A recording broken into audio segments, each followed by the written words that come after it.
Sir, श्रोताओं, internet का ज़माना है, कंप्यूटर का ज़माना है, मोबाइल का ज़माना है और हम में से सभी लोग प्राय इन चीज़ों का उपयोग करते हैं और कई बार जाने अनजाने में कुछ अच्छी तो कुछ बुरी चीज़ों से हम प्रभावित हो जाते हैं, कुछ घटनाएं हमारे साथ हो जाती है और इन सभी मुद्दों को लेकर के आज हमने हमारे स्टूडियो में आमंत्रित किया है देवेंद्र कुमावत जी को। आप कंप्यूटर हार्डवेयर और सॉफ्टवेयर विशेषज्ञ हैं और आज इसी विषय को लेकर के इनसे हम चर्चा करेंगे। विषय रहेगा साइबर सुरक्षा। देवेंद्र कुमावत जी, नमस्कार, कार्यक्रम में स्वागत। बहुत बहुत धन्यवाद सर आपका, आपने स्टूडियो में मुझे आमंत्रित किया और हमारे सभी श्रोताओं को भी बहुत बहुत नमस्कार। कुमावत जी, जैसा कि विषय अपने चुना है आज साइबर सुरक्षा, तो सबसे पहले हम आपसे यही जानना चाहेंगे कि साइबर सुरक्षा क्या है। जी सर, साइबर सुरक्षा का मैं आपको एक परिचय छोटा सा दे देता हूँ कि ये एक ऐसी सुरक्षा है जो इंटरनेट से जुड़े हुए सिस्टमों के लिए होती है। इसमें हार्डवेयर भी होता है, सॉफ्टवेयर भी होता है, डाटा भी होता है, तो ये सारे साइबर अपराध से बचाने के लिए ये काम किया जाता है। साइबर सुरक्षा और सुरक्षा फोर्स दोनों ही डाटा की जिम्मेदारी के लिए ये सुरक्षा के लिए रखे जाते हैं, जिससे कि किसी भी तरह की डाटा की चोरी ना हो और सभी डॉक्यूमेंट्स और फाइल सुरक्षित रहें। तो बड़े बड़े कंप्यूटर विशेषज्ञ और आईटी के प्रशिक्षक जो लोग हैं वो इस तरह के काम करने में समर्थ होते हैं। ये एक साइबर सुरक्षा होती है। आपने अभी जिक्र किया है कि इसमें हार्डवेयर भी काम में लिया जाता है, सॉफ्टवेयर भी काम में लिया जाता है, तो दोनों का कुछ अलग अलग बता पाएंगे क्या भूमिका होती है इसमें? बिल्कुल बिल्कुल, जैसे दो तरह की चीजें होती है कि हम लोग साइबर जो सुरक्षा होती है उसमें सॉफ्टवेयर एक तो काम में लेते हैं सुरक्षा के लिए, और एक हार्डवेयर जो होते हैं वो भी सॉफ्टवेयर से जुड़े हुए होते हैं। हार्डवेयर लॉक बोलते हैं हम उनको, हार्डवेयर सुरक्षा बोलते हैं, जैसे पिक्स वगैरह आजकल आते हैं, और एक जिसे फायरवॉल बोलते हैं वो भी हार्डवेयर में आ गई आजकल, पहले सॉफ्टवेयर में होती थी जी। तो ये काफी अभी प्रचलित है। थोड़ा सा जानना चाहेंगे साइबर सुरक्षा की जरूरत क्यों पड़ी? साइबर सुरक्षा की जरूरत इसलिए पड़ी कि आजकल जितने भी क्राइम हो रहे हैं जी, वो सब साइबर के थ्रू होते हैं, इंटरनेट के थ्रू होते हैं। यानी हम साइबर बोलें तो इंटरनेट, वेब पेज है, या फिर जिसे कहें कि फेक कॉल्स है या फेक सॉफ्टवेयर्स है, ऐसे जो सुरक्षा को तोड़ने में माहिर होते हैं, उनसे बचने के लिए हमें इन चीजों की साइबर सुरक्षा की जरूरत पड़ी। कौन कौन से ऐसे क्षेत्र है जहां हमें साइबर सुरक्षा की जरूरत महसूस होती है? ऐसे जैसे बहुत सारी एप्लीकेशंस चलती है, बहुत सारी एमएनसीज होती है, बहुत सारे गवर्नमेंट डिपार्टमेंट होते हैं, वहां पर बहुत सारे सॉफ्टवेयर चलते हैं, तो उनको हम बोलते हैं एप्लीकेशन। तो एप्लीकेशन की सिक्योरिटी के लिए एक तो सबसे पहले जरूरत होती है, दूसरी होती है कि इंफॉर्मेशन जी, जो हम किसी को लीक नहीं कर सकते, ऐसी इंफॉर्मेशन से मिलिट्री डिपार्टमेंट से या कोई ऐसे लीगल डिपार्टमेंट से जिनकी सुरक्षा बहुत जरूरी होती है कि अपनी इंफॉर्मेशन किसी के साथ शेयर नहीं कर सकते, तो वो एक जानकारी वाली चीज हो गई। नेटवर्क सुरक्षा, नेटवर्क सुरक्षा ऐसी होती है कि बहुत सारे लोग आपस में जुड़े हुए होते हैं और किसी एक जिसे कहते हैं हम पर्सनल ऑफिस को होता है, और उसकी सुरक्षा यानी उसका नेटवर्क जो बना हुआ है उससे कोई चीज बाहर ना जाए जी, ये भी एक सुरक्षा के दायरे में आता है, तो वो भी एक साइबर सुरक्षा होती है। ऑपरेशनल सुरक्षा होती है कि कोई एक आप बहुत बड़ा ऑपरेशनल प्रोग्राम करने जा रहे हो जो सॉफ्टवेयर के थ्रू होता है, तो उसकी भी बातें लीक ना हो। डाटा की सुरक्षा भी होती है, मोबाइल की भी सुरक्षा होती है, जितने सॉफ्टवेयर जिनमें चलते हैं वो सभी एक सुरक्षा के दायरे में आते हैं। तो ये जितने भी विषय अभी हमने चर्चा करी जिन विषय की, जी जी, तो किस प्रकार से हम इनकी सुरक्षा कर सकते हैं? हाँ, इसमें हमको ये पहले जानना पड़ेगा कि इनकी सुरक्षा क्यों आवश्यक है जी, और किस कारण से हम ये सुरक्षा करना जरूरी समझते हैं। तो बहुत सारे ऐसे आजकल सॉफ्टवेयर डेवलपमेंट जो है, हैकर्स है, तो ऐसे सॉफ्टवेयर डेवलप करते हैं, ऐसी स्क्रिप्ट तैयार करते हैं कि हमारे किसी भी सॉफ्टवेयर में घुस करके, किसी भी सॉफ्टवेयर में एंटर हो करके आपके सॉफ्टवेयर को करप्ट कर सकते हैं, आपके डेटा को हैक कर सकते हैं, आपके डेटा को चुरा सकते हैं। इसमें एक बहुत बड़ी जो नाम आता है, अभी आपको ध्यान हो तो जस्ट अभी एक पेगासस नाम का एक वायरस आया है जो मेल के थ्रू आता है और सारी सुरक्षा को समेट के ले जाता है। यानी आपको सिर्फ लिंक पे क्लिक करना होता है। एक होता है रैनसमवेयर जो जिसे कहते हैं अपराध करके फिरौती मांगने वाला, कि आपके डाटा को एनक्रिप्ट कर देता है। वायरस नहीं होता है लेकिन वो एक वीबी स्क्रिप्ट होती है, वो स्क्रिप्ट को चेंज कर देता है, आपके किसी भी डॉक्यूमेंट का जो मेन फॉर्मेट है उसको चेंज कर देगा। उसके बाद में आपसे वो मांगेगा कि आप इतने रुपए दोगे तो आपकी फाइल्स को हम खोल सकते हैं। तो एक वो रैनसमवेयर नाम ही आ गया, रैनसमवेयर मतलब फिरौती। दूसरे होते हैं मालवेयर्स, जो मेल के थ्रू आपको एक कहा कि इस पर लिंक पे क्लिक करो, आपको इतना बेनिफिट होगा, ये होगा, आपकी लॉटरी खुली है, आप इस पे क्लिक करोगे तो आपको इंफॉर्मेशन देनी है अपनी, तो लोग बिना जाने पहचाने ऐसे होते हैं जो कम समझते हैं इंटरनेट के बारे में, वो अपनी इंफॉर्मेशन शेयर कर देते हैं और बाद में पता चलता है कि उन्हीं के बैंक अकाउंट से पैसे निकल गए। जी, प्राय अखबारों में पढ़ने में आता है, बहुत बार हमारे मतलब मेरे आसपास भी ऐसे बहुत सारे वाकये हुए हैं और हमने साइबर क्राइम तक ये बात पहुंचाई भी है। तो सुरक्षा की अब बात करें, किस तरीके से सुरक्षित रख सकते हैं हम? सुरक्षित रखने के लिए एक तो हमें यह है कि किसी भी ऐसी वेबसाइट पर या किसी भी लिंक पर बिना उसको जाने क्लिक नहीं करना है। इसके साथ में कुछ ऐसे सॉफ्टवेयर, ऐसे कुछ एंटीवायरस हमारे सामने हैं जिनको हम अपने सिस्टम में, मोबाइल में, डेस्कटॉप, लैपटॉप इनमें इंस्टॉल करके सर्वर में इंस्टॉल कर दिया, तो वो उसके अंदर एक फायरवॉल सिस्टम होता है जो किसी भी अनवांछित फाइल को अंदर आने से रोकता है जी। और वो प्रोहिबिटेड एरिया होता है, तो वहां पर कोई भी ऐसी चीज जो है एंटर नहीं करेगी जी। तो एंटीवायरस की मैं बात करूंगा। दूसरा मैं कहूंगा फायरवॉल सिस्टम होते हैं, पिक्स जिसको बोलते हैं, जो ये हार्डवेयर लॉक होते हैं जी, जिनमें किसी भी बाहरी आदमी की एंट्री या बाहरी सॉफ्टवेयर की एंट्री प्रोहिबिटेड होती है। तो ये सुरक्षा करने के लिए हम एंटीवायरस बहुत अच्छा इंस्टॉल कर सकते हैं और उसमें फायरवॉल पर बाउंडेशन कर सकते हैं कि ये इसमें सॉफ्टवेयर चलेगा, ये नहीं चलेगा, फला व्यक्ति को ये राइट्स देने हैं, इसको नहीं देने हैं। ये सुरक्षा की दृष्टि से हम एक आम आदमी की यदि हम बात करते हैं तो प्राय ऐसा होता है कि कोई भी कंप्यूटर वाला है वो उसमें इस प्रकार का सॉफ्टवेयर डाउनलोड करवा लेता है। कंपनीज भी कहती हैं कि भाई ऐसे सॉफ्टवेयर आपको पास होने चाहिए, लेकिन उसके बाद भी हमारे उसमें सुरक्षा के सॉफ्टवेयर डाउनलोड होते हैं कंप्यूटर में होने के बाद भी या मोबाइल में होने के बाद भी, फिर भी हम उसका शिकार हो जाते हैं। क्या वजह होती है? वजह होती है कि अनभिज्ञ होना उस चीज से या कुछ लालच कर जाना। कई बार हम देखते हैं हमारे मोबाइल में बहुत सारे लिंक्स आते हैं कि इसको इंस्टॉल कर लो, जबकि हमारे यहाँ एंटीवायरस इंस्टॉल्ड है, लेकिन एंटीवायरस तभी रोकेगा जब आप उसको अथॉरिटी दोगे जी। अगर आपने उस पर क्लिक कर दिया, एंटीवायरस ने आपको कहा था कि आप इस पे क्लिक नहीं करना है, आपको किसी भी ऐसी एक्टिव नहीं करना है किसी फाइल को या किसी लिंक को शेयर नहीं करना है, अपने डाटा नहीं देने हैं, लेकिन उसके बावजूद भी अगर आप गलती से दे रहे हो या जानबूझकर दे रहे हो या लालच में आके दे रहे हो, तो इसलिए वो एक साइबर सुरक्षा का तोड़ जो है टूट जाती है साइबर सुरक्षा। तो ये कैसे हम पता करें? क्योंकि एक विशेषज्ञ की यदि हम बात करें, जैसे आप जैसे विशेषज्ञ हैं तो उनकी बात करें तो चलो वो तो पता चल लेंगे कि ये फेक मेल है या फेक लिंक है, लेकिन एक आम आदमी की हम बात करें, खासतौर से हमारे ग्रामीण लोगों की हम बात करें या हमारे युवाओं की बात करें, जो नए नए इस क्षेत्र में आए होते हैं, नए नए इनको मोबाइल मिले, नए नए कंप्यूटर मिला है, उनको इतनी जानकारी नहीं होती इन सब चीजों। तो एक आम इंसान किस तरीके से पता करे कि ये सही है और ये गलत है? आम इंसान में मैं आपको बताऊं कि सब लोगों को ऐसा चाहिए कि आजकल बिना कुछ चाहे मिल जाए जी, तो वो लोग ज्यादा इसके शिकार होते हैं।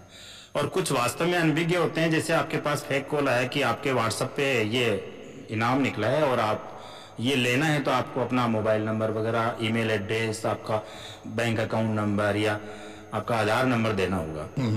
तो वो लोग सोचते हैं कि चलो आ रहा है कुछ बिना कमाए तो ले लो जी, लेकिन बाद में जब पता पड़ता है कि हमने तो ये गलती कर दी, तो फिर क्या होता है, फिर वो किसी ऐसे आदमी के पास जाता है कि मैं वापस कैसे लूं। दूसरी चीज ये होता है कि अगर आपने नंबर शेयर किया है जी, तो आपको ये जानकारी होनी चाहिए कि मेरा बैंक कभी भी मेरे से नहीं पूछेगा। बैंक खुद कहता है कि हम आपसे कभी आपका पासवर्ड, आपका पिन नंबर नहीं पूछते हैं, फिर भी वो जानते बूझते भी उनको पिन नंबर दे देते हैं जी। अभी कुछ समय पहले की बात है, किसी ने कहा कि मैं आपके नंबर पर पेटीएम कर दूं, मेरे दोस्त का पेटीएम नंबर नहीं चल रहा है तो आप उसको, मतलब मैं आपको पेटीएम कर देता हूं, आप उसको दे देना जी।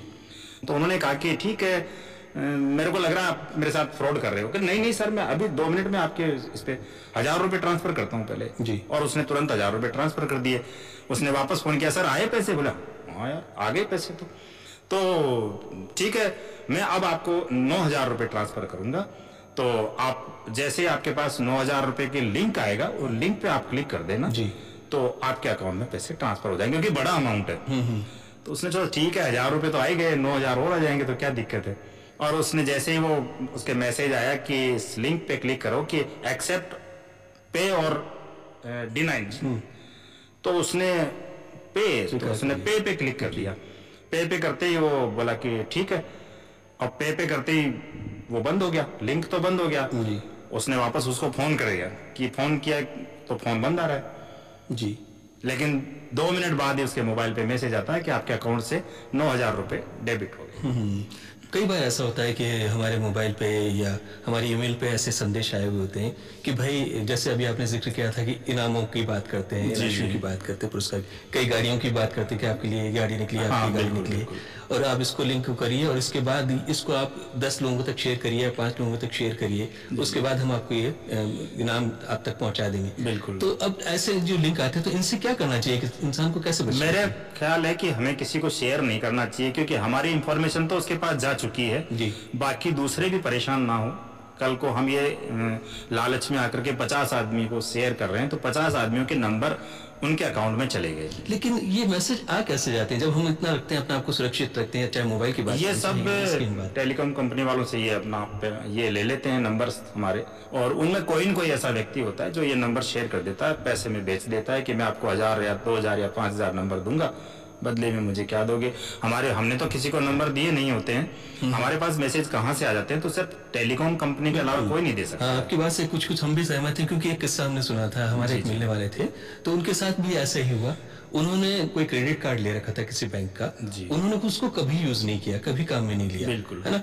और उनके पास लगातार मैसेज आते रहते थे कि भाई आप इस कार्ड को एक्टिव करिए, आपका इतने पॉइंट्स का वो है, आपको पैसा कैश में आ जाएगा आपको। बिल्कुल, बिल्कुल। तो एक बार मना कर दिया, 2 बार मना कर दिया, जब लगातार ऐसा आने लग गया तो उन्होंने उसको स्वीकार किया।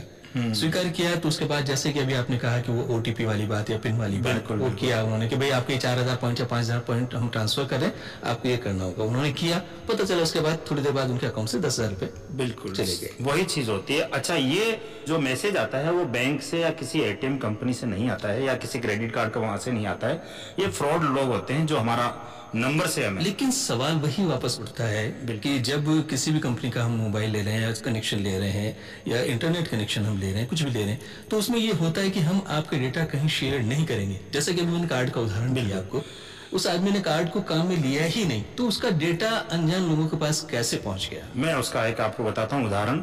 हम जब सिम लेने जाते हैं तो हमें अपनी आईडी देनी होती है, अपना आधार कार्ड नंबर देना होता है या उसका फोटोकॉपी देनी होती है। तो हमें ये चाहिए कि जिस काम के लिए हमने वो आईडी दी है उस पर वहां आप लिखो कि मुझे ये सिम के लिए मैंने ये आईडी दी है बाकायदा, और उस पर डेट डाल दीजिए आप साइन करके।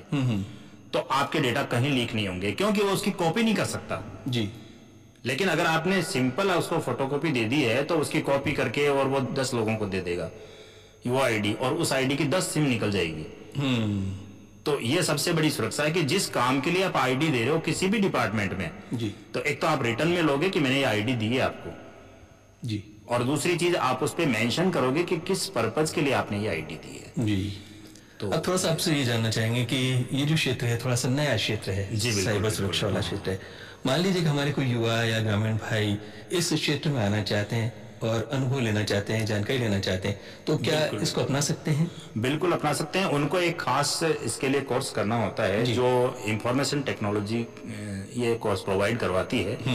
इसमें होता है जैसे साइबर सुरक्षा से रिलेटेड कि उसको कुछ ऐसे bank chief information security officer एक पोस्ट होती है जो ये सॉफ्टवेयर वगैरह इंस्टॉल करते हैं जी, उसको हम बोलते हैं कि चीफ सिक्योरिटी ऑफिसर। जैसे एंटीवायरस इंस्टॉल करना या कुछ ऐसे हार्डवेयर इंस्टॉल करना। दूसरा एक होता है सिक्योरिटी इंजीनियर जी, जो चीफ सिक्योरिटी ऑफिसर उसको ये गाइड करता है कि आप ये काम करो, और वो क्वालिटी कंट्रोल पे डिपेंड करता है कि कौन सी क्वालिटी के सॉफ्टवेयर आप इंस्टॉल करोगे जी, सुरक्षा के तौर। एंटीवायरस आप कौन सा इंस्टॉल करोगे जिसमें ज्यादा सिक्योरिटी हो। और एक होता है सिक्योरिटी आर्किटेक्ट जी, कि उसको डेवलपमेंट कैसा होना चाहिए उस हार्डवेयर का और सॉफ्टवेयर का, कि उसमें सारी इंफॉर्मेशन जो है किसी सर्वर से बाहर ना जाए। तो ये 3 पोस्ट ऐसी स्पेशल पोस्ट होती है जिनकी ट्रेनिंग करना बहुत जरूरी होती है, और ये बहुत सारी कंपनियां ये ट्रेनिंग करवाती है साइबर से रिलेटेड। मान लीजिए ट्रेनिंग कर ली और बात आती है हमेशा रोजगार की बात आती है। बिल्कुल बिल्कुल। तो अवसर कितने बनते हैं? अवसर के लिए किसी ऐसे संस्थान से उनको करना चाहिए जो आपको गारंटी देता हो कि मैं आपको जॉब दिलाऊंगा, क्योंकि ये किसी प्राइवेट संस्था का काम तो है नहीं, इसमें किसी भी क्षेत्र में जा सकता है। गवर्नमेंट डिपार्टमेंट में इसकी बहुत ज्यादा अभी डिमांड है, जिसमें हम ले सकते हैं कि ट्रैफिक कंट्रोल बोर्ड हो गया जी, या आईटी जो इंफॉर्मेशन टेक्नोलॉजी अपना डिपार्टमेंट है जी, या जिसे हम कह सकते हैं कि बहुत सारी रेलवे ही आप ले लीजिए, आप इलेक्ट्रिक बोर्ड ले लीजिए, जिनमें कितना सारा गफला होता है कि छोटी छोटी चीजों को लेकर के, और ये बड़े बड़े जो है ना क्राइम होते हैं, तो इसलिए हर डिपार्टमेंट को जरूरत होती है। जी, अभी आपने जिक्र किया था सुरक्षा सॉफ्टवेयर की। जी जी, हम थोड़ा सा ये जानना चाहेंगे कि क्या अलग अलग काम के लिए अलग अलग तरीके के सॉफ्टवेयर होते हैं? बिल्कुल होते हैं। हम एक लेवल लेके चलते हैं कि ये किस लेवल की सिक्योरिटी चाहिए। जी, मान लीजिए किसी का व्यापार है, हाँ, कोई मेडिकल फील्ड से जुड़ा हुआ है, या कोई कंपनी है, बिल्कुल। या इंश्योरेंस कंपनी है मान लीजिए, तो क्या हर एक कंपनी के हर एक प्रकार का जो ऐसा कोई क्राइटेरिया नहीं है, लेकिन हम सबसे पहली चीज होती है एंटीवायरस। जी, सुरक्षा का सबसे पहला जो संसाधन है वो एंटीवायरस ही होता है, और एंटीवायरस में भी हम अगर टोटल प्रोटेक्शन लेते हैं जी, वो सबसे बेस्ट होता है। टोटल एक होम यूजर जो होता है उसको नॉर्मल एंटीवायरस बहुत होता है, लेकिन अगर वो होम यूजर भी 24 घंटे इंटरनेट यूज करता है, बात वहीं आ गई साइबर की। जी, जो इंटरनेट के यूजर होते हैं 24 आवर्स, जी, उनको तो टोटल प्रोटेक्शन ही लेना है, जिसमें फायरवॉल होती है। क्योंकि अगर जैसे रैनसमवेयर आ गया तो अगर इंस्टॉल्ड है प्रोग्राम जी, तब तो वो आएगा नहीं, लेकिन अगर वो आ गया जी, और उसके बाद आप एंटीवायरस इंस्टॉल करते हो तो उसका कोई इलाज नहीं है। तो जिसको भी लेना है टोटल सिक्योरिटी वाला, टोटल सिक्योरिटी जिसके अंदर टोटल प्रोटेक्शन हो वो एंटीवायरस लेगा, जिसमें वो कुछ साइट्स ब्लॉक भी कर सकता है। देवेंद्र जी, बहुत अच्छी महत्वपूर्ण जानकारी आप साइबर सुरक्षा से संबंधित हमारे श्रोताओं तक पहुंचा रहे हैं। कुमार जी, एक और बात हमारे जहन में आ रही है कि इतना सब कुछ हमने किया, बहुत सुरक्षा करी, सब कुछ किया, लेकिन उसके बाद भी किसी के साथ कोई दुर्घटना हो जाती है, कोई घटना घट जाती है इस प्रकार की। बिल्कुल। तो उसको क्या करना चाहिए, किस तरीके से उसका वो समाधान निकाल सकते हैं, उसकी वापस उसको पैसा मिल जाए या हर हाँ, इसके लिए मैं आपसे कहना चाहता हूँ, जैसे कि एटीएम से किसी का पैसा चोरी हो गया या फ्रॉड कर लिया किसी ने, या ऑनलाइन किसी ने ट्रांजैक्शन कर लिया ऐसा, तो सबसे पहले तो आपको बैंक को रिपोर्ट करनी है। जी, उसके बाद में अगर बैंक सॉल्यूशन नहीं करता है तो आपको साइबर थाने में रिपोर्ट करनी होती है, जो ऑनलाइन होता है आजकल। आप टोल फ्री नंबर ले सकते हैं नेट से, और उसको आपने कॉल किया टोल फ्री पे तो आपसे कुछ इंफॉर्मेशन लेंगे और वो आपको देनी है। उसके बाद में वो पूरी डिटेल अपने आप निकलवाते हैं, आपको कुछ करना नहीं होता है, और उसका कुछ चार्जेस होता है जो रजिस्ट्रेशन के वक्त जो नॉर्मली होता है उनका इन्वेस्टिगेशन का, वो करने के बाद में 70 to 80% चांसेस होते हैं कि आपके पैसे वापस हो जाए। लेकिन अगर आपने टाइम पर सूचना दी तो, अगर आप 4 दिन 5 दिन बाद दोगे तो अपराधी तो भाग चुका होता है। लेकिन क्या वो ऐसा कह सकते हैं जहां हम शिकायत कर रहे हैं कि भाई ओटीपी तो आपने शेयर किया था, पिन आपने शेयर किया था, तो हम समाधान नहीं कर सकते? गलतियां सबसे होती है सर, गलतियां किससे नहीं होती? अपराध करने वाला और अपराध सहने वाला दोनों अलग अलग कैटेगरी। क्योंकि तो निश्चित है जब ओटीपी शेयर होगा या पिन शेयर होगा तभी उसके साथ गलती तो हमारी बताएंगे कि आपने ओटीपी शेयर किया था, लेकिन उसका समाधान भी होता है कि अगर क्राइम हो गया है तो उस अपराधी को पकड़ना उनकी जिम्मेदारी बन जाती है कि ऐसे अपराध दोबारा ना हो। और एक नई चीज उनको देखने को मिलती है कि किस तरीके से अपराध किया गया है जी। क्योंकि आजकल अपराधी नए नए तरीके अपना रहे हैं। मैंने आपको भी बताया था कि वो मैं आपको पेटीएम कर दूं जी, तो वो एक लालच हो गया। तो ऐसे लालच से भी हमको बचना है, तो हमको साइबर थाने तक नहीं पहुंचना पड़े। तो पहले खुद ही सुरक्षित है, पहले खुद सुरक्षित होंगे, लेकिन उसका समाधान है कि वो आपके 70 to 80% हो सकता है रिकवरी हो जाए। अच्छा। अगर आपने समय पर सूचना दी हो तो। चलते चलते कोई विशेष संदेश आप अपनी तरफ से सभी श्रोताओं तक पहुंचाना चाहते हैं? मैं श्रोताओं से यही कहना चाहूंगा कि जितनी साइबर से जुड़ी हुई चीजें होती है, इंटरनेट से जुड़ी हुई चीजें होती है, या जितने लिंक्स होते हैं, जितने सॉफ्टवेयर होते हैं, या जिसे पासवर्ड कह सकते हैं, पिन नंबर कह सकते हैं, किसी के साथ भी शेयर ना करें। अगर आपको जानकारी नहीं है तो आप किसी से पूछ सकते हैं, किसी जानकार से पूछ सकते हैं, ताकि आपको वो नुकसान नहीं होने पाए। जी। देवेंद्र कुमावत, कंप्यूटर हार्डवेयर और सॉफ्टवेयर विशेषज्ञ, आप हमारे कार्यक्रम में पधारे और हमारे युवाओं को, हमारे ग्रामीण भाई बहनों को, हमारे श्रोताओं को साइबर सुरक्षा के बारे में जो विस्तृत जानकारी आपने उपलब्ध करवाई, इसके लिए आपका बहुत बहुत धन्यवाद। आपका भी बहुत बहुत धन्यवाद।